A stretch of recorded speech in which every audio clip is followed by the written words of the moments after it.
বন্ধুরা, আজকে আমরা জানব মৃত্যু মুহূর্তের শেষ চিন্তা বা আপনার পরবর্তী গন্তব্য কোথায়।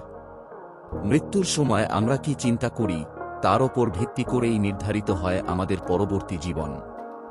মৃত্যু জীবনের এক অমোঘ সত্য, কিন্তু আপনি কি জানেন আপনার সারা জীবনের কর্মের নির্যাস ফুটে ওঠে মৃত্যুর ঠিক আগের মুহূর্তে।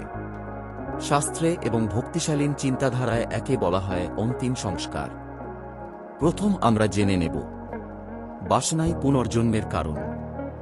যেমন মৃত্যুর সময় আপনার মনে যদি অতি সামান্য কোনো জড় জাগতিক ইচ্ছাও অবশিষ্ট থাকে, যেমন একটু চকলেট খাওয়ার ইচ্ছা বা কোনো অপূর্ণ স্বপ্ন, তবে সেই ক্ষুদ্র ইচ্ছাটি পূরণ করার জন্যই আপনাকে আবার এই সংসারে ফিরে আসতে হবে। মন হল এক ধরনের চৌম্বকীয় ক্ষেত্র যা আপনার বাসনা অনুযায়ী পরবর্তী শরীর আকর্ষণ করে। এখন আমরা জানব ভগবদ্গীতার অমোঘ বাণী শ্রীমদ্ভগবদ্গীতা ৮.৬। ভগবান শ্রীকৃষ্ণ অর্জুনকে স্পষ্ট বলেছেন, জং জং বাপি স্মরণ ভাবং তজত্তন্তে কলেবরম তম তমেবৈতি কৌন্তে সদা তদ্ভাবভাবিত।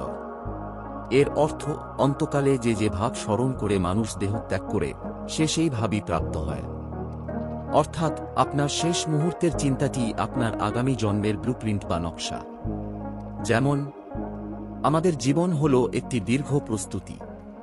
অনেকে মনে করেন সারা জীবন যা খুশি করব আর মৃত্যুর সময় একবার কৃষ্ণ বা ঈশ্বর নাম নেব, তবেই কেল্লাফতে। কিন্তু বাস্তব বড় কঠিন। সারা জীবন আপনি যে কাজগুলো বারবার করেছেন, যা নিয়ে সবচেয়ে বেশি ভেবেছেন, মৃত্যুর যন্ত্রণার মাঝে আপনার অবচেতন মন সেই চিন্তাগুলোই সামনে নিয়ে আসবে।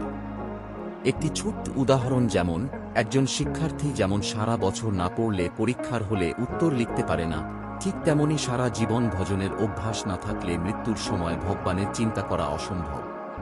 এরপর আমরা জানব আসক্তি ও মুক্তির অন্তরায়।